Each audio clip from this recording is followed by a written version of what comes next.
하나님 말씀 우리 함께 보겠습니다. 요한계시록 21장 5절부터 7절까지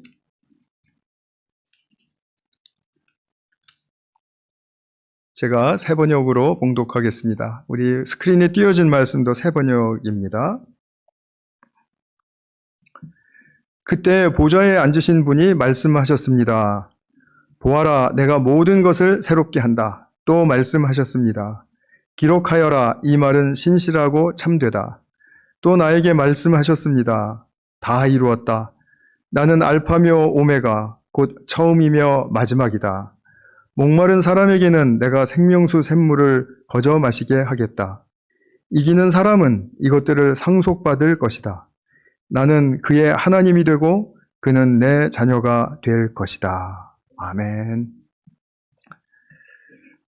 오늘 이제 드디어 성경의 큰 숫보기, 성경을 전체 개관하는 그 마지막 시간이 되겠습니다. 창세기부터 쭉 이제 진행해 왔는데 정말 성도님들도 수고 많이 하셨습니다. 성도님들께서 수고 많이 하셨습니다. 그러면 또 저도 수고했다는 뜻이 돼버리니까 그럴 수는 없죠. 일단 이제 요한계시록은 너무나 큰 책이어서 이것을 한 시간에 마칠 수 있을까 하고 제가 참 많이 고민을 했는데 그래도 오늘 이 시간으로 마무리를 하도록 하겠습니다. 지난주에는 유다서 1장짜리 책이었지 않습니까? 그런데 이 요한계시록은 22장입니다. 22배. 그러니까 사실 오늘 안으로는 하여튼 끝내겠습니다. 요한계시록의 이 내용은 요한이라는 사람이 보고받은 예수님의 계시를 기록한 것입니다. 근데 이 요한이 사도 요한인가 아니면 초대교회 다른 일꾼이었던 요한인가는 아주 너무 팽팽하게 대립이 돼 있어서 글쎄요, 누구라고 말을 할 수는 없습니다만 저는 그냥 사도 요한이라고 그렇게 말씀드리겠습니다. 왜냐하면 혹 다른 일꾼인 요한이 썼다 하더라도 그렇게 서운해할 것 같지는 않다라는 그런 생각 때문에 그렇습니다. 하나님 말씀과 예수 그리스도의 증언, 곧 자기가 본 것을, 요한이 본 것을 이제 증언하는 것인데 이 긴 증언의 결론부터 말씀을 드리겠습니다. 결론은 무엇이냐면 하나님은 당신의 선하신 목적을 이루신다. 그 목적에 관해서는 뒤에서 조금 설명을 드리겠습니다. 두 번째로는 이 목적을 이루는 역사에 동참하는 사람은 누구인가? 또 세 번째로는 하나님의 성취를 방해하고 저주하는 자들은 누구이며 그 결말은 무엇인가? 즉 하나님의 완성의 때가 있다라는 것을 분명히 믿고 그리고 증언하는 것입니다. 그것이 과연 하나님의 뜻과 목적을 펼쳐나가시는 그런 이 역사 위에 현재 진행형인 이 길 위에서 누가 동행하는 것이며 동참하는 것이며 누구는 부인하고 또 그것을 무시하고 저주하며 어떤 결말을 맞을 것인가. 이제 이 부분에 대한 것이 이제 결론이라고 말씀을 드릴 수가 있겠습니다. 그래서 요한계시록을 이해하는데 키가 되는 것은 하나님이 저 선하신 목적을 완성시키시는데 그 목적을 언제부터 가지셨냐 하는 것입니다. 우리는 성경을 통해서 분명히 알 수 있죠?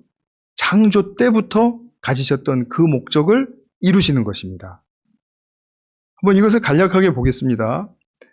그러면 하나님이 창조하신 그 피조물 속에는 인간이라는 굉장히 중요한 존재가 포함되죠. 인간을 지으신 목적을 우리가 한번 생각을 다시 해보겠습니다.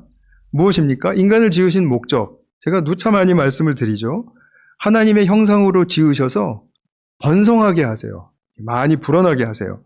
그런 다음에 그 많은 인간이 하나님의 형상을 지니고 하나님의 통치를 위임받아서 이 피조계를 다스리는 것입니다. 그래서 우리가 전공하는 것이죠. 사회를 다스리는, 또 경제를 다스리는, 또 뭐 의학 분야를 다스리는, 뭐 공학 분야를 다스리는. 그래서 이것을 우리가 다스림의 소명이라고 우리에게 주신 것이죠. 이 소명을 처음 받은 그 대리 통치자는 누구였습니까? 아담이었습니다. 근데 아담은 실패했죠. 그런데 하나님께서는 그 아담의 실패를 영원한 실패로 남겨두지 않으셨습니다. 그래서 구약을 보면 아브라함을 부르시고 이스라엘을 부르시고 선지자들을 부르셔서 계속해서 이 인간의 소명을 회복하시려고 하는 일련의 그 시도들을 우리가 많이 볼 수 있습니다. 그리고 나서 결국 이 소명을 온전하게 이루시는 분이 누구셨습니까? 예수님이셨죠. 예수님은 이 인간의 소명을 완전하게 회복하셨어요. 그리고 죽으시고 부활하시고 승천하신 후에 이 피족의 왕으로 등극을 하셨습니다. 왕으로 등극하셨다라는 말은 이 피조계를 다스리신다라는 말씀이죠. 인간의 소명을 이렇게 위대하게 성취를 하신 것입니다. 그런 다음에 왕으로 등극하셔서 다스리고 있는 지금 이 세상, 승천하신 후로부터 하나님의 완성에 이르기까지 그 기간 동안에는 누가 예수님의 이 다스림에 동참을 합니까? 교회죠. 제가 아주 중요한 단어를 말씀드렸습니다. 교회. 교회는 예수님을 따르는 제자들이잖아요. 그러니까 예수님을 따른다라는 말씀은 예수님의 이 온전한 회복을 배우고 익히고 그리고 실천하고 함으로써 하나님의 그 인간의 목적이 잘 이루어질 수 있도록 그렇게 동참하는, 거기에 직접 관여하는 그런 하나님의, 예수님의 파트너로서 우리가 부름을 받았다라는 것을 알 수가 있죠. 그래서 인간의 소명은 교회가 감당합니다. 먼저 보여줍니다. 데몬스트레이션 한다, 이런 말씀입니다. 그래서 이렇게 부름을 받은 교회는 굉장히 존귀한 존재이죠. 그리고 이 교회와 함께 하나님께서 창조의 목적을 완성하신다라는 겁니다. 그러면 이 하나님의 이 목적이 완성된 그 상태를 우리가 표현한다면 뭐라고 표현할 수 있을까요? 완벽한 샬롬을 이룬 상태이다. 즉 모든 관계가 질서와 조화를 잘 이루어서 역동적으로 그 조화 속에 하나님의 선함과 아름다움과 참된 것을 드러내는 그런 상태. 즉 악이 침범할 수 없고 역사할 수 없는 상태. 그리고 온전한 하나님의 진리가 폭발적으로 계속해서 이 세상을 다스려가고 또 이끌어가고 그리고 드러나게 하는 그런 역사, 그런 상태. 그것이 바로 하나님의 목적의 완성의 상태라고 말을 할 수가 있죠. 제가 지금 큰 말들을 이제 사용해서 하니까 여러분들께서 좀 잘 새겨 들어주시면 좋겠습니다. 그래서 이것이 이제 계시록 마지막 21장, 22장에 나타나는 새하늘과 새 땅의 모습 속에서 나타나는 것입니다. 그러면 요한 당시부터 현 시대에 거쳐서 완성된 미래에 이르기까지 세상에서는 어떤 일이 일어나는가? 이 서신을 통해서 우리가 한번 좀 살펴보도록 하겠습니다.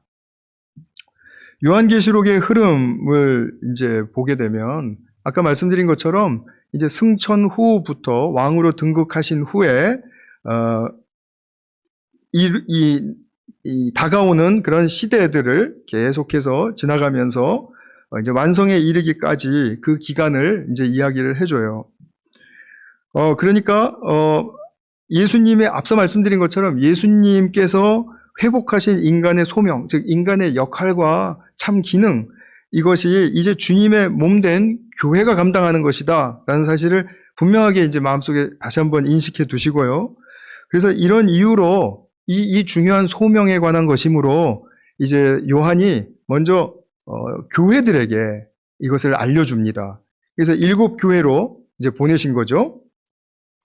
7교회로 보내서 이제 그 이야기하는 내용들이 이제 저 스크린에 비춰진 저 내용들입니다.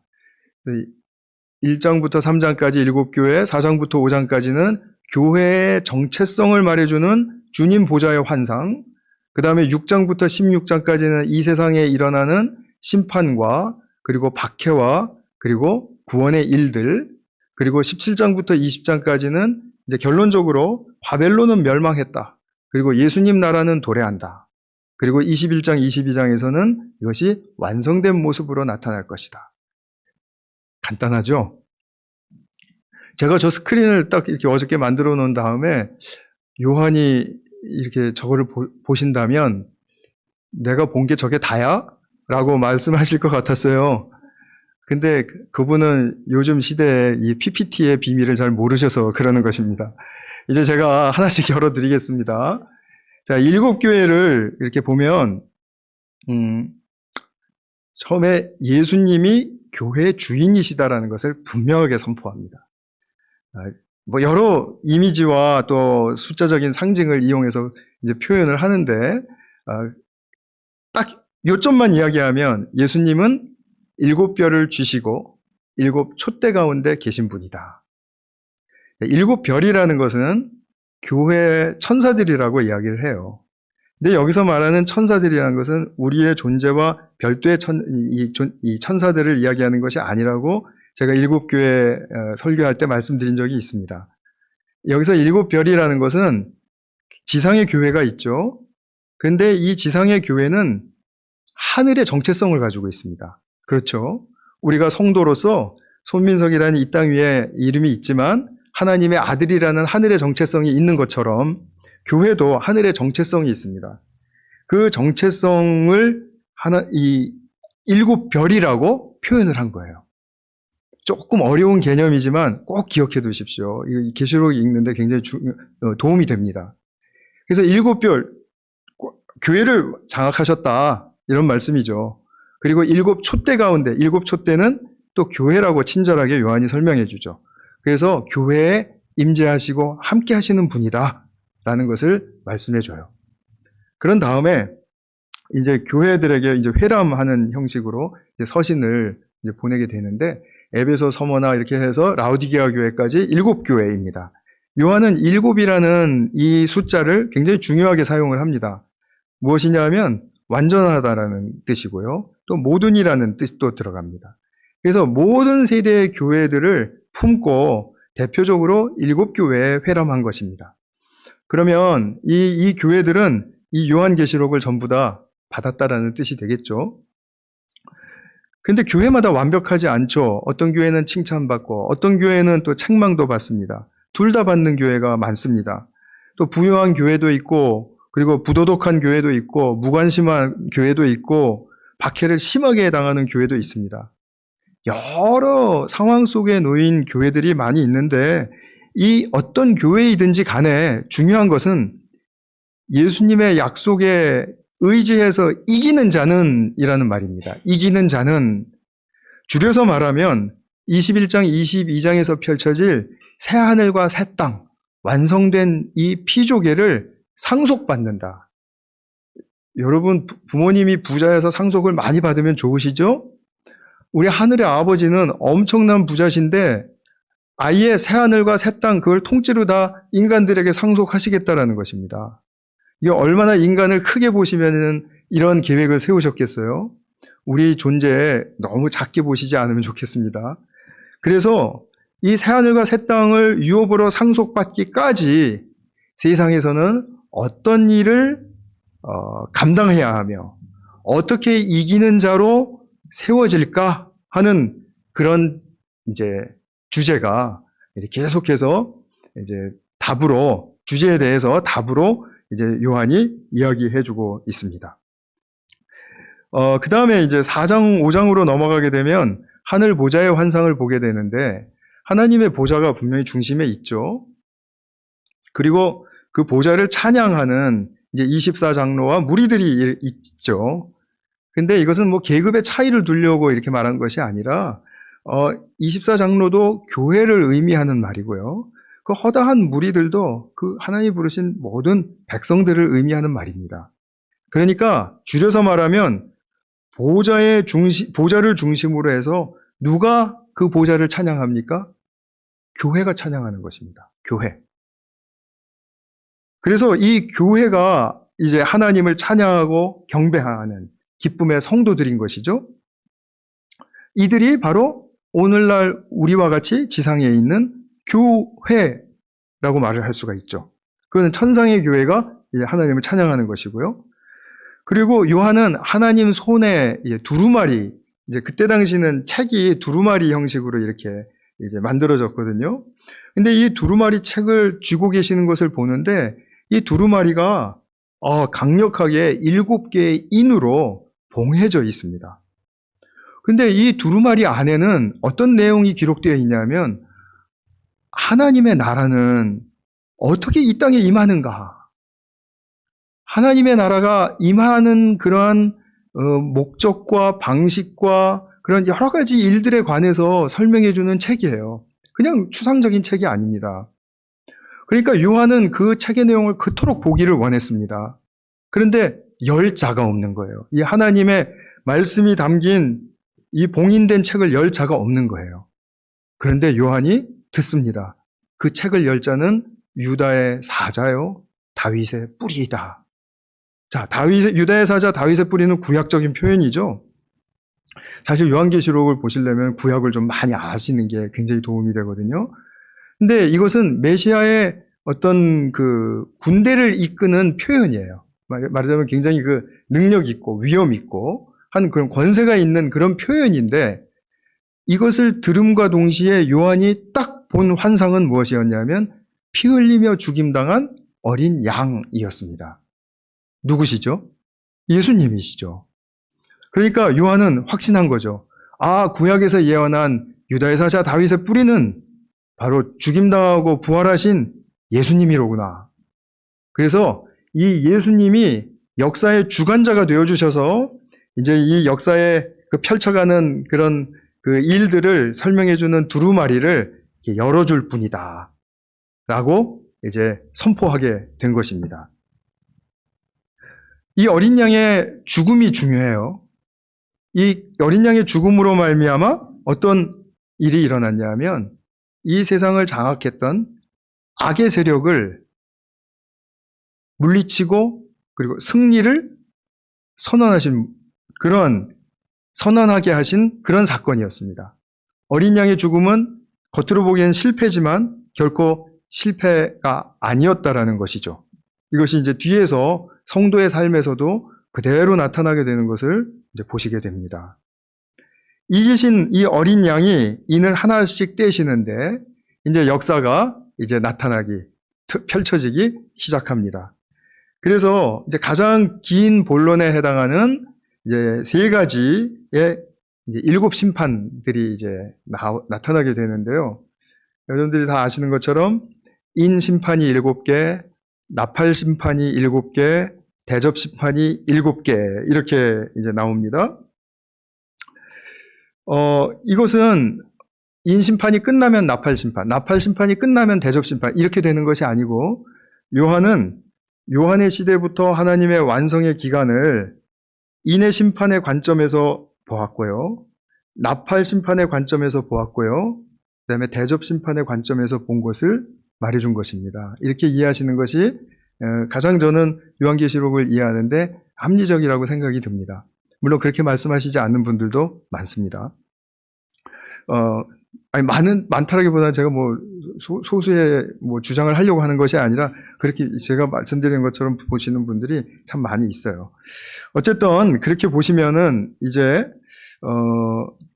이 긴 본론을 제가 이제 좀 도표를 흉내낸 도표 형식으로 좀 말씀을 드리려고 하는데요. 먼저 인심판입니다. 인심판은 첫 번째 4개의 인이 떼어질 때, 그러니까 첫 번째, 두 번째, 세 번째, 이렇게 네 번째 이렇게 이루어지죠. 떼어질 때마다 전쟁, 정복, 기근, 또 죽음, 이런 사건들이 벌어집니다. 그러니까 심판의 사건들이에요. 그런 다음에 이제 5번째 인이 떼어질 때, 이런 세상에서, 예수님을 따르다 죽은 순교자들이 탄원하는 그런 이제 장면이 나타나죠. 언제까지 기다려야 됩니까? 주님 하고 주님께 묻습니다. 그때 주님은 아직 더 쉬어야 한다. 아직 때가 아니다. 이런 말씀이죠. 그리고 이제 6번째 인이 떼어질 때 구약에서 예언했던 그 여호와의 두려운 날, 이사야서라든지 아니면 요엘서라든지 이렇게 나오는 그 여호와의 두려운 날이 임하는 것을 이제 보게 돼요. 그러면은 이 여호와의 날에 누가 견딜 수 있는가? 이 두렵고 떨리는 이 날, 누가 견디어내고 살아남는가?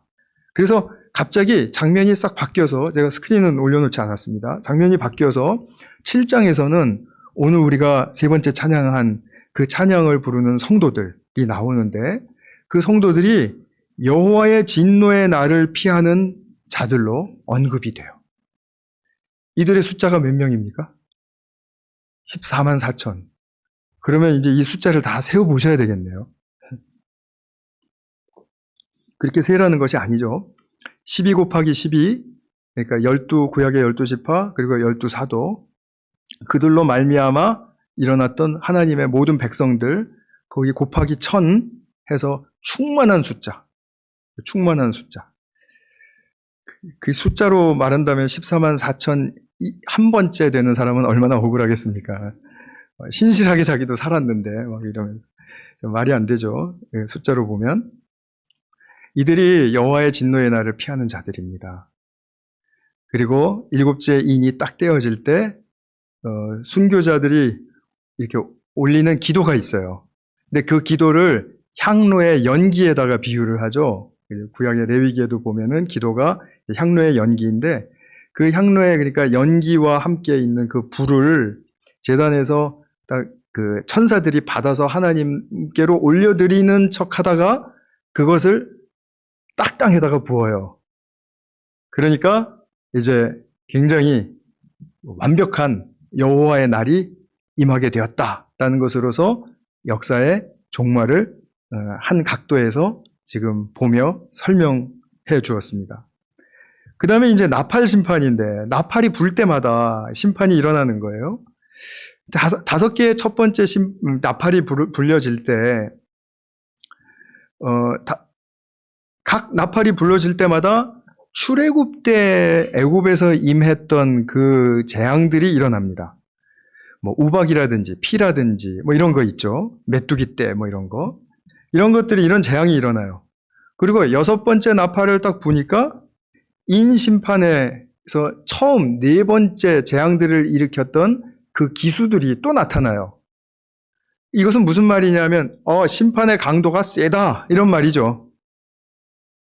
그런 다음에 이제 나팔 심판에서 말해주고 싶은 거는, 이렇게 심판의 강도가 강한데도 불구하고 옛날에 바로가 완강했던 것처럼 회개하지 않아요. 하나님께 돌아오지 않아요. 그러니까 결국은 여기서 이야기를 멈추고 이 회개하지 않는 이 세력 있는 자들에 의해서 당하는 그런 성도의 모습을 우리에게 보여주고 있습니다. 그것은 2가지 환상을 통해서인데요. 하나는 성전 측량에 관한 것이고 하나는 두중인에 관한 것입니다. 근데 이거 뭐 성전 측량, 두중인 이렇게 말을 하면은 굉장히 좀 또 갑자기 생경한 이야기를 하는 것처럼 느껴질 텐데, 그것이 이제 심판의 맥락에서 이렇게 보면은 이해가 됩니다. 그래서 이 성전과 두중인으로 상징되는 이 교회가 어떤 갑자기 나타난 한 짐승에 의해서 죽임을 당합니다. 그러니까 순교를 당한다는 뜻이죠. 순교를 당해서 죽어서 굉장히 이제 비참해진 것 같았는데, 거기에 하나님이 역사하셔서 예수님을 죽은 자 가운데서 부활시키셨던 것처럼 이 죽은 성도들을 부활시키시는 겁니다. 그래서 짐승과 하나님의 그 이제 다툼이 일어나게 되는데, 하나님이 부활시킴으로 말미암아 승리하신다. 이런 말씀, 이런 이제 위로의 격려의 메시지를 주고 싶었던 것이죠. 그런 다음에 이제 7심판이 끝납니다. 7째 나팔을 딱 불면은 어떤 일이 일어나냐면 하나님 나라가 이 땅에 또 임한 거예요. 완벽하게. 지금도 하나님 나라가 이 땅에 임해 있는데 그때 이 하나님 나라가 완성된다라는 그런 표현이죠. 그래서 그 하나님 나라를 보고 믿지 않는 자들이 굉장히 두려워한다. 이런 말씀입니다. 그런 다음에 이제 7 나팔 심판이 끝나고 7 대접 심판이 일어나기 전에 조금 좀 또 우리에게 굉장히 그 다이내믹하고 아주 좀 굉장히 그 인텐스한 그런 어떤 그 이 세상의 일들에 대해서 이제 설명을 해줍니다. 이것은 나팔 심판과 대접 심판 사이에서 우리가 이제 또 세상의 한 측면을 보아야 되는 부분입니다. 12장에서부터 14장까지 가 있는데요. 12장에서는 천상의 전쟁을 우리에게 들려줍니다. 용이 나타나는데요. 용은 이제 그 창세기 3장에 나타났던 옛 뱀이에요. 그 옛 뱀을 이제 요한계시록에서는 용으로 묘사를 했고요. 이 용이 메시아의 죽음과 부활로 말미암아 하늘에서 쫓겨나거든요. 이게 패배를 한 거죠. 근데 하나님께서 결박해 두셨지만 그 자녀 세력들이 아주 좀 이렇게 지저분해요. 말하자면. 그래서 이 세상을 현혹하고 그리고 이 세상 세력을 사용해서 박해하고 막 이렇게 하는 그런 하나님께 거스리는 일들을 많이 부추기고 그리고 그 자기들의 역사로 주관해 가려고 하는 그런 꿍꿍이 속을 계속해서 갖고 있습니다. 그러니까 이 용이 하늘에서 땅으로 쫓겨났는데 메시아의 백성들, 우리 교회가 계속해서 괴롭힘을 당하는 거예요, 이들에게. 그리고 박해를 당하기도 하고요. 그런데 중요한 것은 12장에서 묘사하는 것은 이렇게 용이 세상 세력을 이용해서 성도를 박해를 해도 그들은 굴복하지 않는다. 굴복하지 않는다라는 것을 보여줍니다. 그 다음에 13장으로 넘어가면 이제 세상의 전쟁으로 초점을 맞춥니다. 요즘도 또 말도 안 되는 전쟁이 일어나고 있지 않습니까? 그게 왜 그렇습니까? 자기 세력 확장하려고 하는 거죠. 자기 경제적인 어떤 그런 측면을 도모하기 위한 것이죠. 똑같아요.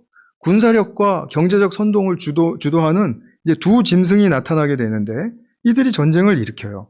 이들은 그 당시에는 로마 제국의 어떤 권세 아래에서 벌어지는 그런 전쟁들이었습니다.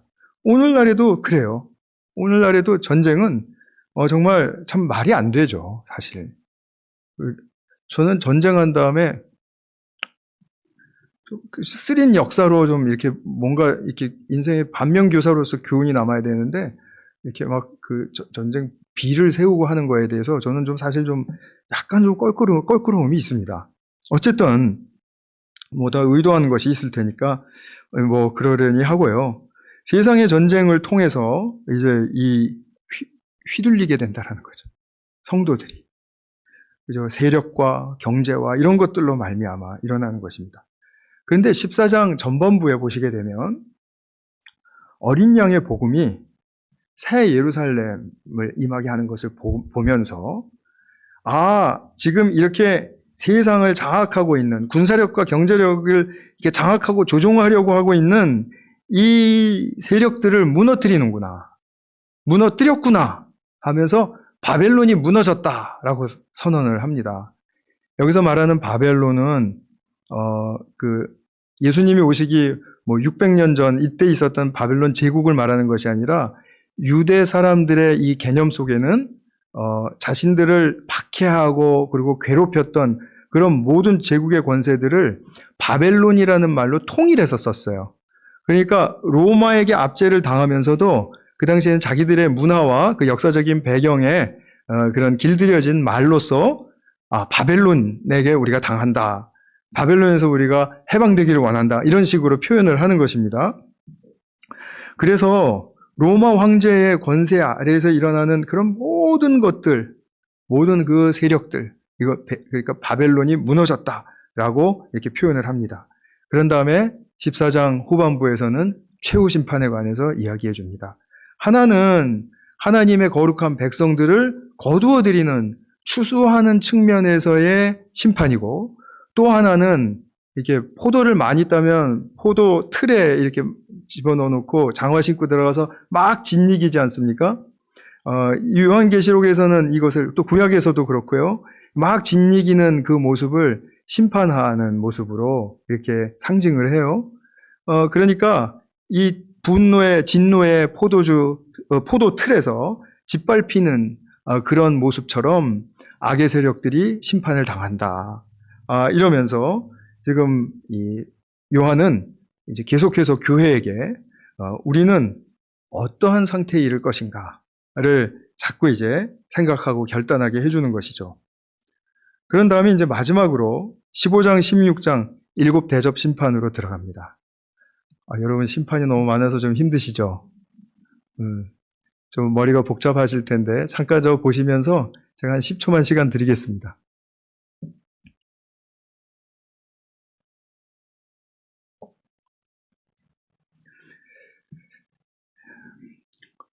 이제 대접 심판에서도 이제 5개의 대접이 이제 순차적으로 부어질 때마다 이제 출애굽 재앙이 일어납니다. 그것이 재현돼요. 그 다음에 6번째 대접이 부어지면 이제 그 유명한 아마겟돈 전쟁이 일어납니다. 근데 뭐 최후의 전쟁인데, 이것도 그 이스라엘 그 어떤 평야의 아마겟돈 그 지역을 생각하실 필요가 전혀 없습니다. 하나님을 거스르는 자들, 하나님의 공의에 저항하는 자들과 이제 어린 양의 군대들이 싸우는 거예요. 그러니까 결국은 이것은 우리의 삶에서 일어나는 전쟁이지 어디 한 특정 지역에서 일어나는 전쟁이 아닙니다. 참고로 요한계시록은 모두 상징으로 이해를 하시고 이렇게 해석을 하셔야지, 그 중에 몇 개는 실질적인 것으로 뜻을 하면은 그 해석에 완전히 그 틀을 너무 비일관적으로 무너뜨리는 거예요. 그렇기 때문에 상징의 해석을 따른다라는 것에 충실을 해야만 합니다. 요한계시록을 읽을 때는 그렇습니다. 그래서 이제 7번째 이제 대접이 부어질 때는 이제 여기서 악이 완전히 패망하고요. 그 다음에 하나님 나라가 또 완성됩니다. 그러니까 인심판, 나팔심판, 대접심판을 통해서 이제 끝에는 하나님의 이제 완성의 날의 모습에 대한 그것을 비춰주면서 이제 이 세상에서 그때까지 일어나는 일들에 대해서 이제 이야기를 해주는 것이죠. 그리고 이제 결론적인 이제 부분으로 가서 예수님 나라는 어떻게 오는가? 죄송해요. 17장에서 이게 먼저 이게 있죠. 그래서 17장에서부터 19장 전반까지는 바벨론이 멸망하는 거죠. 그러니까 말하자면 로마의 이제 멸망을 이야기하는 것입니다. 이제 이것이 또 좀 길게 서술이 되는데, 여기서도 많은 상징이 사용되면서 메시지가 이제 아주 풍요롭게 우리에게 전해지고 있습니다.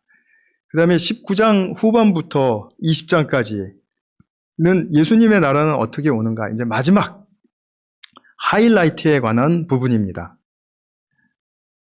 전쟁이 2개가 일어나는데요. 첫 번째 전쟁에서는 예수님이 백마 타고 오세요. 근데 한 가지 특이한 사실은 예수님의 옷과 다리와 몸에 피가 묻어져 있어요. 꼭 패배한 사람처럼. 무슨 말이죠? 죽임 당하셨다라는 거죠. 근데 부활하셨죠. 그리고 지금 왕으로 다시 재림하셨죠. 그리고서는 이제 그 전쟁을 제압하시는데 예수님의 입에서 나오는 칼로 사용을 하세요. 그 칼이 무엇을 상징합니까? 이것도 실제로 또 예수님이 입에 칼 물고 계신다 이렇게 생각하시면 안 되겠죠. 말씀이죠. 말씀으로 책임을 물으세요. 그래서 악한 짓을 한 사람들이 자기 책임을 이실직고 할 수밖에 없도록 그렇게 만듭니다. 그것이 예수님의 말씀의 권세이죠. 그 다음에 순교자들의 신원이 일어나요. 순교자들이 이제 좀 우리의 이 억울함을 풀어주십시오라고 하는 탄원. 근데 그 신원이 이루어져서 이 천년 다스린다는 천년 왕국설이 바로 여기 이제 20장에서 나오게 됩니다. 나중에 이제 계시록 상세하게 할 때 그때 제가 설명을 드리겠습니다. 그래서 순교자들은 순교에서 끝난 게 아니다. 이런 이제 장면을, 희망의 메시지를 우리에게 보여주고 있는 것이죠. 그 다음에 또 한 번 전쟁이 일어난다라는 것은, 마지막 전쟁, 이것이 그냥 하나님 보좌 앞에서 그냥 다 쓰러지는 거예요. 말하자면. 이렇게 존재만으로도 다 모든 것이 제압되고 평정된 상태. 그래서 하나님이 이제 그 모든 역사에 정말 주관자로서 뭐 그 어느 누구의 반항이나 대항 없이 딱 세워지신 것을 말하는 것이죠. 이 사건들을 통해서 이제 사탄으로 상징된 그리고 바벨론, 이제 로마 세력을 상징한 바벨론, 그리고 그들을 따르는 모든 사람들은 영원한 결박에 이른다라는 결론을 보여주고 있고요. 그래서 이것을 통해서 내릴 수 있는 것은, 우리가 볼 수 있는 것은, 예수님의 재림 때 그분을 따르는 자들은 분명히 세워주시고 상 주실 것이다 라는 것입니다. 요한계시록에서 요한은 교회를 두 부류의 사람들로 구성되어 있다고 보는 것 같습니다. 첫 번째 부류는 뭐냐면 순교자들이에요. 두 번째 부류는 누구냐 하면 잠정적인 순교자들이에요. 그러니까 순교를 당하지는 않았지만 순교의 가능성이 있었던 모든 나머지 성도들을 이야기하는 것이죠. 그러면 그들이 그토록 예수님을 따르고 예수님의 이 승리에 동참하고자 하는 갈망을 가지고 살아왔는데, 그들이 마침내 얻는 것은 무엇인가? 21장에서 22장까지 우리에게 말해주죠. 새하늘과 새 땅이다. 이 새하늘과 새 땅은 어떻게 이루어지냐 하면 하늘과 땅이 혼인잔치를 가질 때 이루어져요. 그러니까 예수님과 이 땅의 신부였던 교회가 혼인잔치를 함으로써 이제 완전히 결속되고 연합되는 것입니다.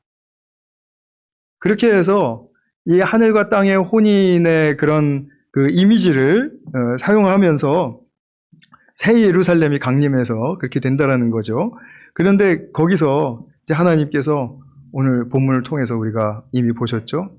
내가 만물을 새롭게 하노라. 지금 요한의 시대에 들려지는 말로 현재 진행형입니다. 내가 만물을 새롭게 하노라. 이미 새롭게 하기 시작하셨다라는 거죠. 그리고 요한은 새롭게 하신 결과 그 궁극적인 완성의 지점을 딱 지금 우리에게 명쾌하게 보여준 것이죠. 그래서 하나님께서 이제 나는 옛 땅이 있지만, 지금 이 세계가 있지만, 그러나 이것을 완전하게 새 창조로 바꿀 것이다 라는 사실, 그것을 선언하세요. 그리고 그것은 그냥 뭐 갑자기 즉흥적으로 하시는 일이 아니라 아담이 실패했을 그때부터 계획하시고 품으셨던, 그리고 많이 그 일을 하신다라는 사실을 보여주시고 증거하셨던 그런 모든 약속에 해당하는 것들의 성취로서 이루실 것이다 라는 것을 분명하게 말씀해 줍니다. 그래서 오늘 우리가 성경을 개관하면서 요한계시록에서 딱 붙들어야 될 그 한 가지는 무엇이냐면, 요한계시록에 나타난 모든 하나님의 완성은 성경 전체를 통해서 계시되었고 또 시도되었고, 그리고 또 하나님께서 많이 보여주시고 말씀하셨던 그 약속의 완벽한 성취이다. 이것을 분명하게 고백하실 수 있기 바랍니다. 예수님의 신부인 하나님의 백성, 우리 교회가 엄청 중요합니다. 어디에 초점을 맞추고 살아야 하는지, 무엇을 향해서 가야 하는지, 나의 삶의 방식은 어떠해야 하는지, 내가 바라는 소망은 무엇인지, 그리고 내가 그것을 향해서 나아가는 삶은 지금 얼마나 열정적인 것인지, 바른 열정을 말씀드리는 것입니다. 그것에 대한 우리의 삶이 잘 가꾸어지고 지어져야 요한계시록을 우리가 받고, 그리고 그것에 잘 맞추어서 살아가는 삶이라고 말을 할 수가 있겠죠. 교회에 하나님의 목적이 완성되는 길이 열려 있습니다. 우리 안에 열려 있습니다, 여러분. 그래서 교회에, 그러니까 그리스도의 백성들인 우리 교회의 정체성을 정말 잘 규정해주고 있는 것을 요한계시록을 통해서 보셨고요. 그리고 이 교회를 핍박당하고 죽임당하고 형편없이 실패하는 것처럼 보이지만, 그러나 하나님의 영광의 완성으로 이끌어준다라는 사실을 우리가 분명하게 믿고, 그리고 그 길을 따라야 하는 것입니다. 그 길을 따르는 구체적인 방식은 하나님의 말씀을 듣고 예수님을 따라가는 것입니다. 예수님을 배우는 것이고, 예수님의 성품과 예수님의 방식과 예수님의 안목과 예수님의 희생의 사랑의 삶을 배우는 것이고, 그것을 따르는 것이 바로 하나님의 이 위대하신 목적을 이루는 내가 동참하는 길이다. 이것이 내가 가야 할 길이다. 라는 사실을 분명하게 확신하시고 거기에 전적으로 의탁하실 수 있기를 바라요. 우리에게 주어진 이 축복의 길은 엄청난 상속, 새하늘과 새 땅을 얻는 것입니다. 이 참 길을 나의 삶 속에서 기쁨으로 구현하게 하시는 그 주님의 놀라우신 은혜가 우리 모두에게 임하시기를 축원합니다. 네, 기도하겠습니다.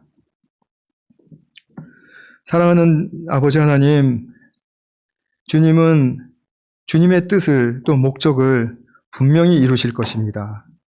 그 이루시는 길 위에 우리 교회를 부르시고 또 21세기 오늘날 우리를 또한 부르셨음을 저희들은 믿고 그리고 주님께 찬양 드리기를 원합니다. 사랑하는 아버지, 저희들이 왔다가 그냥 가는 인생이 아니라 우리가 살고 있는 이 인생 속에 주님의 목적을 뚜렷하게 바라보는 것은 얼마나 중요한 일인지 저희들에게 다시 한번 깨우쳐 주셨습니다. 이것을 저희들의 삶의 지표로 삼고 그리고 주님을 따르는 데 저희들의 삶을 온전히 의탁할 수 있는 믿음의 아들, 딸 되게 하여 주시옵소서. 주님께서 함께하여 주시는 우리 인생의 역사 속에서 정말 큰 위대한 축복과 영광을 보게 하시고 또 누리게 하시는 그 주님의 뜻에 감탄하고 감동하고 또 축복하며 주님을 찬양하며 우리 구주 예수 그리스도의 이름으로 기도하였습니다. 아멘.